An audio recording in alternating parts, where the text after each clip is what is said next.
Specific infrastructure करता ठेवला पाहिजे। आता लाडकी बहीण ही योजना वैयक्तिक लाभाची योजना आहे, त्यामुळे लाडक्या बहिणीकरता जर तुम्ही निधी दिला तर तो अर्थसंकल्प आदिवासी विभागाचा निधी वाढवल्याचा विरोधक आरोप करतायत लाडकी बहीण योजनेसंदर्भात। पहिल्यांदा तर मी सांगतो की अशा प्रकारचा जो काही आरोप आहे हा पूर्णपणे खोटा आहे, अतिशय चुकीचा आहे। अर्थसंकल्पाची पद्धती ज्यांना समजत नाही अशी मंडळीच असा आरोप करू शकतात।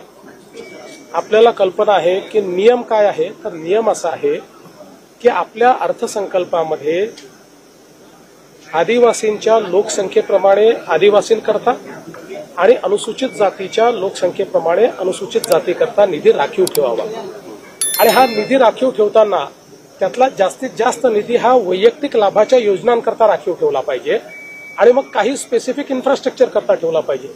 आता लाडकी बहीण ही योजना वैयक्तिक लाभाची योजना आहे, त्यामुळे लाडक्या बहिणीकरता जर तुम्ही निधी दिला तर तो अर्थसंकल्पाच्या नियमाप्रमाणे त्या आदिवासी विभागातच दाखवावा लागेल आणि तो अर्थसंकल्पाच्या नियमाप्रमाणे त्या अनुसूचित जाती विभागामध्येच आपल्याला किंवा सामाजिक न्याय विभागातच दाखवावा लागेल, त्याप्रमाणे तो दाखवला। पण या संदर्भातला अजितदादांनी हाऊसमध्येच खुलासा केला की नुसता इथे पैसा दाखवला त्याच पैशात दाखवला असं नाही आहे, तर जवळजवळ 2.25 पटीनं या विभागांचं बजेट वाढवलेलं आहे आणि त्या ठिकाणी तो दाखवलेला आहे। त्यामुळे ही अकाउंटिंगची पद्धत आहे, कुठलाही पैसा पळवलेला नाही, कुठलाही पैसा बळवलेला नाही।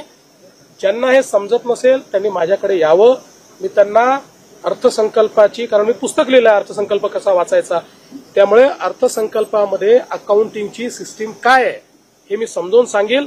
नियमामध्ये अशा प्रकारची तरतूद तिथेच दाखवावी लागते, ती योग्य प्रकारे दाखवलेली आहे, त्यामुळे यात कुठली बनवाबनवी नाही, यात कुठली फसवाफसवी नाही, हे स्पष्ट मी करू इच्छितो। अजितदादा